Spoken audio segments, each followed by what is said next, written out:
안녕하세요. 자, 혹시 태양에도 흠집이 있다는 사실 알고 계셨나요? 정말 사소해 보이는 이 작은 발견 하나가요, 인류가 우주를 바라보는 방식을 통째로 바꿔버렸습니다. 완벽함의 상징이었던 태양에서 발견된 작은 얼룩, 바로 이 흑점이 어떻게 거대한 과학혁명을 일으켰는지 오늘 그 흥미진진한 이야기를 한번 따라가 보시죠. 한번 상상해 보세요. 수천 년 동안 사람들은 하늘을 보면서 저긴 완벽한 곳, 신의 영역이라고 생각했어요. 영원히 변하지 않는 곳이라고 믿었죠. 그런데 그 완벽함의 중심인 태양에 지울 수 없는 얼룩 같은 게 있다면요? 어떨 것 같으세요? 바로 이 단순하면서도 어떻게 보면 좀 대담한 질문에서 모든 혁명이 시작됐습니다. 자, 그래서 오늘 이야기는 이렇습니다. 먼저 완벽한 우주라는 옛날 믿음부터 시작해서요, 금성을 관찰한 게 어떻게 그 믿음을 흔들었는지 볼 거고요. 그리고 드디어 오늘의 주인공 태양의 흠집, 흑점이 등장합니다.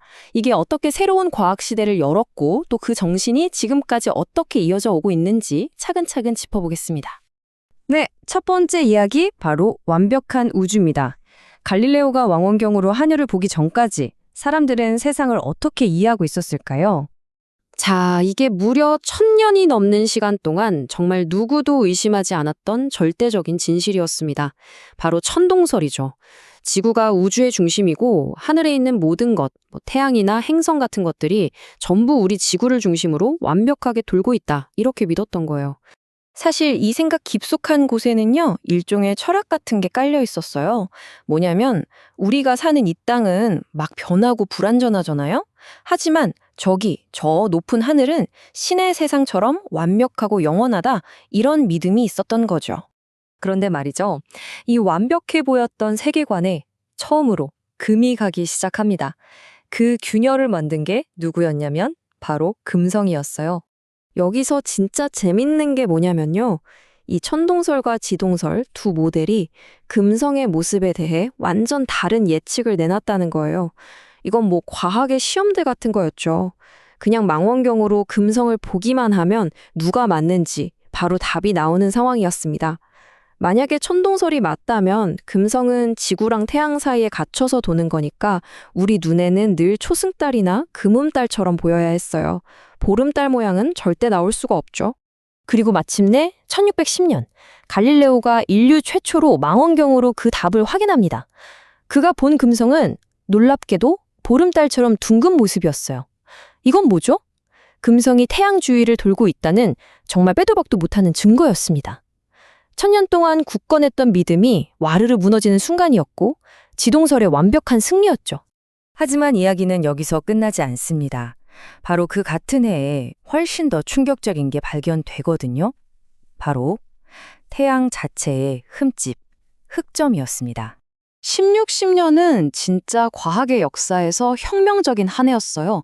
한쪽에서는 금성이 지동설이 맞다고 외치고 있었는데 동시에 갈릴레오뿐만 아니라 다른 천문학자들도 태양 표면에서 시커먼 점들을 발견한 거예요.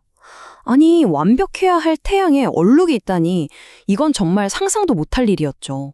이 문장 한번 보세요.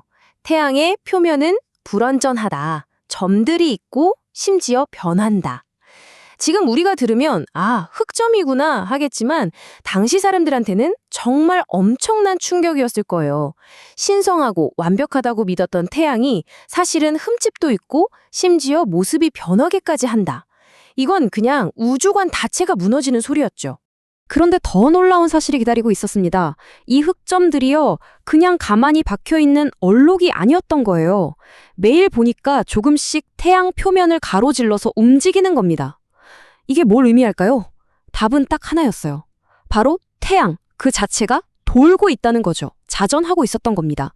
지구처럼 태양도 스스로 빙글빙글 돌고 있었다는 이 엄청난 사실. 이 간단한 관찰 하나로 태양은 더 이상 저 멀리 있는 신의 존재가 아니라 우리처럼 움직이고 활동하는 역동적인 존재가 된 겁니다. 자, 금성의 위상 변화, 그리고 태양의 흑점.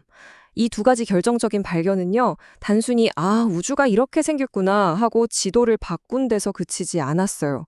진실을 찾아내는 방법 그 자체를 완전히 뒤집어 놓은 겁니다. 바로 현대 과학이 탄생하는 순간이었죠. 그러니까 갈릴레오가 한 일은 단순히 저거 봐 하고 새로운 걸 발견한 것 그 이상이었던 거예요. 진실을 찾아내는 새로운 규칙을 만든 거죠. 옛날 책에 뭐라고 써있든 누가 뭐라고 하든 그게 중요한 게 아니다. 내가 직접 보고 데이터를 모아서 그 증거를 바탕으로 결론을 내린다. 바로 이게 과학적 방법론의 시작이었습니다. 핵심은 이거예요. 이제 누가 그렇게 말했다가 아니라 내가 이렇게 봤다가 더 중요해진 거죠. 관찰과 증거. 이것이야말로 세상을 바꾼 위대한 생각의 전환이었고 우리가 아는 과학혁명의 진짜 새벽이었습니다.